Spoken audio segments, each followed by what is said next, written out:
Condense milk আর খেজুরের গুড় ছাড়াই বানিয়ে ফেললাম ফেসবুক আর ইউটিউবের সেই ভাইরাল মৌচাক পিঠা, যার সুগন্ধে আমাদের পুরো বাড়ি মৌ মৌ করছে। আসসালামু আলাইকুম মাই ইউটিউব ফ্যামিলি। দেশ বা দেশের বাইরে যে যেখানে আছেন সকলকে আমার সালাম। সকলে সুস্থ থাকুন, ভালো থাকুন আর নেক পথে চলুন, এই দোয়াই করি আল্লাহ পাকের কাছে। আর আপনারাও আমাদের জন্য দোয়া করবেন, আমরা যেন সুস্থ সবল থাকতে পারি আর নেক পথে চলতে পারি। ফ্রেন্ডস, আজ শেয়ার করব লক্ষ লক্ষ ছিদ্রযুক্ত ভাইরাল মৌচাক পিঠা, যেটা কনডেন্স মিল্ক ছাড়াই বানানো দেখাবো। তো অনেকেরই কমেন্ট আমি পড়েছি, অনেকেরই জিজ্ঞাসা আছে যে কনডেন্স মিল্ক ছাড়া আর কি ব্যবহার করা যায় এই পিঠাতে। তাই আজকে আমি আপনাদেরকে দেখাচ্ছি একেবারে কনডেন্স মিল্ক আর খেজুরের গুড় ছাড়াই ভাইরাল মৌচাক পিঠা। তো ভিডিওটি প্রথম থেকে শেষ পর্যন্ত দেখবেন, স্কিপ করবেন না। চলুন শুরু করি। বিসমিল্লাহির রহমানির রহিম। এখানে আমি পুরো মাপ আপনাদেরকে বলে দেবো, সেই মাপ অনুযায়ী আপনারা বানাবেন। তো এখানে আমি কড়াতে 2 কাপ চিনি নিলাম, মাঝারি আঁচে চিনিটাকে গলিয়ে নেব। 2 কাপ চিনি মানে 240 গ্রাম। মাঝারি আঁচে চিনিটা যখন গলে এইরকম কালার এসে যাবে, তখন ওই কাপের 2 কাপ পানি দেব। পানিটা একটু একটু করে দেব। প্রথমে 1 কাপ দেব, তারপরে নাড়াচাড়া করব। আর এই সময় গ্যাসের ফ্লেমটা কিন্তু একেবারে লো করে দেব। এবার এইভাবে নাড়াচাড়া করতে করতে আর 1 কাপ পানি দিয়ে দেব। তো যতটা চিনি নেবেন ততটাই কিন্তু পানি নেবেন, আর পানিটা অবশ্যই কিন্তু গরম নেবেন। এই টিপসটাও আপনারা কিন্তু মনে রাখবেন।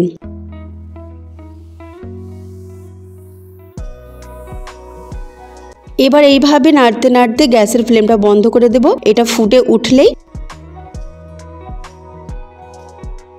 ফুটে গেছে, গ্যাসের ফ্লেম বন্ধ করে দিচ্ছি। এবার এটা এক সাইডে সরিয়ে রাখবো। এদিকে একটা বোল নিয়েছি, বোলেতে 2টো ডিম নিয়ে নিলাম। আমি 2টো ডিমের পিঠা বানিয়ে দেখাচ্ছি।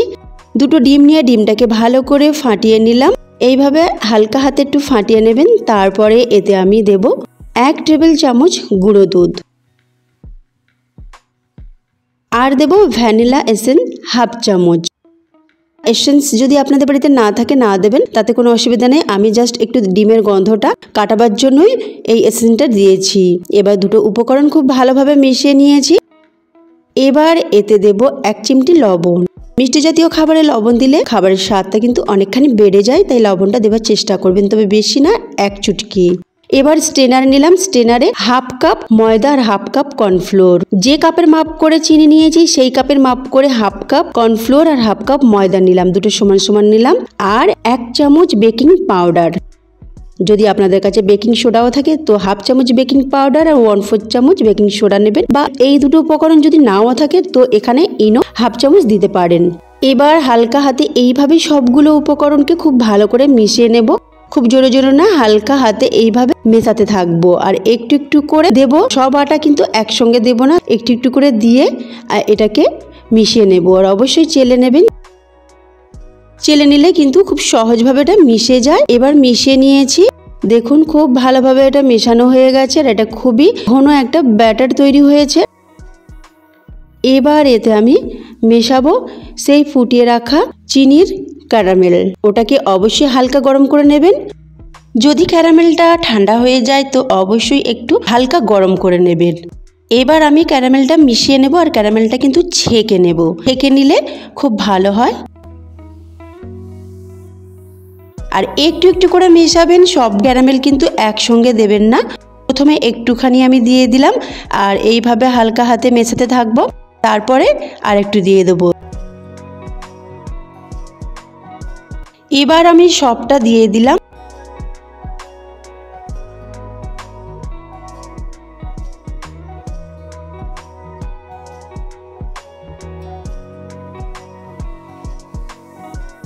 এবার হালকা হাতে এটাকে মেশাতে থাকবো। আর এই ব্যাটারটা হবে পাতলা। আমরা কেক বানাই, কেকের ব্যাটারটা কিন্তু খুবই ঘন হয়। খুবই ঘন মানে খুব বেশি না, তবে এর থেকে অনেকটা ঘন।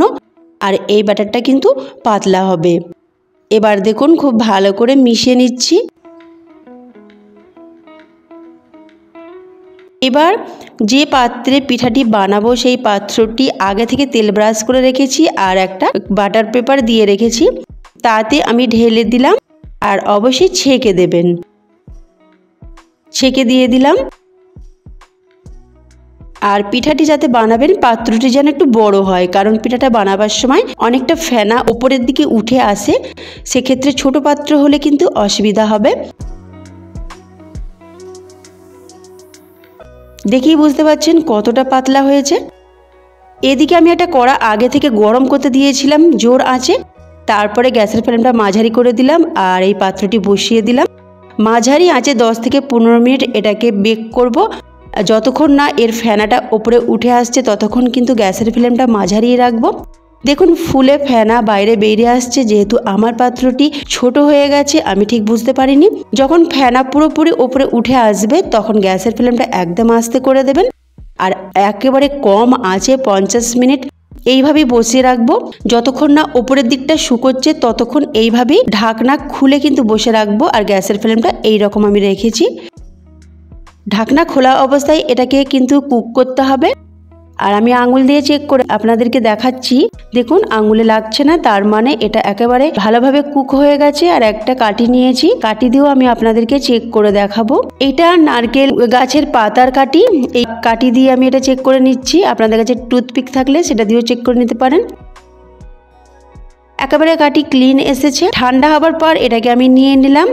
আবার আঙুল দিয়ে আমি আপনাদেরকে চেক করে দেখেছি, দেখুন ওপরে একটুও কাঁচা নেই, তার মানে আমার পিঠা একেবারে পারফেক্ট হয়েছে। তবে পাত্রটি আমি একটু ছোট নিয়ে ফেলেছি, সেই জন্য ফেনাটা বাইরে বেরিয়ে এসেছে। আপনারা একটু বড় পাত্র নেবেন। এবার আমি চারিদিকটা কেটে নিচ্ছি, কেটে আপনাদেরকে দেখাবো কতটা সুন্দর হয়েছে। তো ফ্রেন্ডস, এই রেসিপিটা যদি আপনাদেরকে ভালো লাগে অবশ্যই লাইক শেয়ার কমেন্ট করবেন, তার সাথে যারা নতুন রয়েছেন সাবস্ক্রাইব করে পাশে থাকবেন।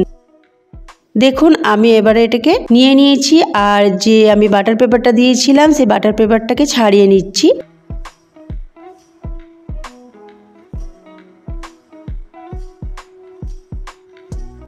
দেখুন আমার পিঠা দেখতে অসাধারণ হয়েছে, কেউ বলতেই পারবে না যেটা চিনি দিয়ে তৈরি করেছি। আর খুবই দারুণ সুগন্ধ বেরোচ্ছে, আর খেতে কি বলবো, এতটা মজাদার পিঠা আপনারা বানালে বুঝতে পারবেন। পারফেক্ট ভাবে যদি আপনারা বানান এর স্বাদ আপনারা পুরোপুরি নিতে পারবেন। তো আজকের রেসিপিটি আপনারা অবশ্যই ফলো করবেন, তবেই পারফেক্ট ভাবে মৌচাক পিঠা বানাতে পারবেন। আর ফ্রেন্ডস, এরকম মজার মজার রেসিপি যদি আপনারা পেতে চান তো উপরে আই বাটন আর এন্ড স্ক্রিনে চেক করে দেখে নিতে পারেন। আল্লাহ হাফিজ।